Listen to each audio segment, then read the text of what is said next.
بسم اللہ الرحمن الرحیم۔ السلام علیکم ورحمۃ اللہ وبرکاتہ۔ عابد راضی چینل کی طرف سے آج میں اپنے دوستوں کو اپنے پیارے نبی اکرم صلی اللہ علیہ وسلم کی ایک بہت ہی پیاری حدیث سناؤں گا۔ آج کل ہمارے معاشرے میں یہ جو گناہ ہے یہ بہت زیادہ پایا جاتا ہے کہ دوسروں کے گھروں کو خراب کرنا، میاں بیوی کو آپس میں لڑانا، ادھر کی بات ادھر ادھر کی بات ادھر کر کے دو خاندانوں کو تباہ کرنا، یہ ہمارے معاشرے میں رواج بن چکا ہے۔ اس پر میں اپنے دوستوں سے کہوں گا کہ آپ یہ حدیث خود بھی یاد کر لیں اور آگے جتنا ہو سکے اتنا زیادہ اس کو پھیلائیں، چاہے ویڈیو پھیلائیں یا آپ زبانی یاد کر کے آگے کسی کو سنا دیں حوالے کے ساتھ۔ تو سٹارٹ کرتے ہیں آج کا لیسن۔ بسم اللہ الرحمن الرحیم۔ جو شخص نبی اکرم صلی اللہ علیہ وسلم کا فرمان ہے، جو شخص کسی کا گھر برباد کرے، شور کو بیوی کے خلاف اور بیوی کو شور کے خلاف اکسائے اور دونوں میں پھوٹ یا جدائی ڈالے، وہ ہم مسلمانوں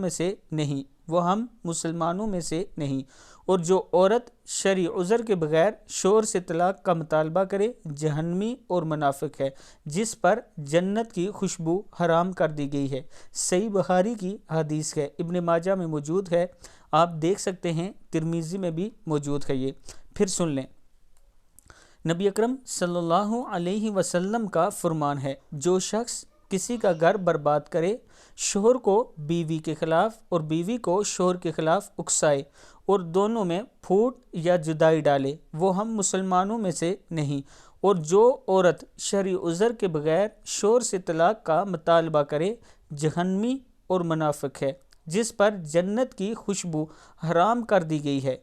صحیح بخاری، ترمذی، ابن ماجہ میں موجود ہے یہ حدیث۔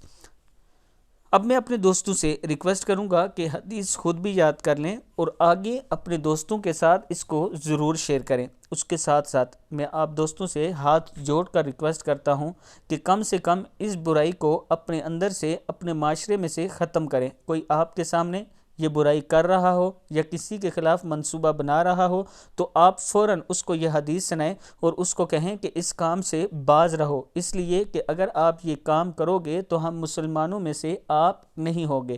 اور جو عورتیں بلا وجہ شوہروں کے ساتھ لڑ کے طلاق لیتی ہیں، انہیں بھی یہ حدیث سنا کر سمجھائیں کہ دنیا میں آپ اس سے الگ ہو جائیں گی بلا وجہ طلاق لے کر، لیکن آخرت میں آپ کا ٹھکانہ جہنمی ہے اور آپ کو منافق کہا جائے گا۔ دنیا میں بھی نبی اکرم صلی اللہ علیہ وسلم کے فرمان کے مطابق آپ منافق ہوں گی۔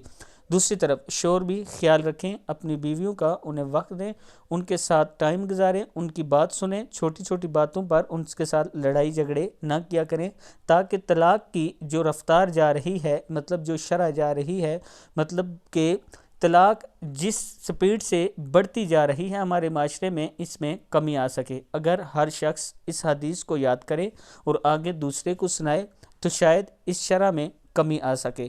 میں اپنے تمام دوستوں سے گزارش کروں گا کہ اس ویڈیو کو آپ نے آگے ضرور شیئر کرنا ہے۔ السلام علیکم ورحمۃ اللہ وبرکاتہ۔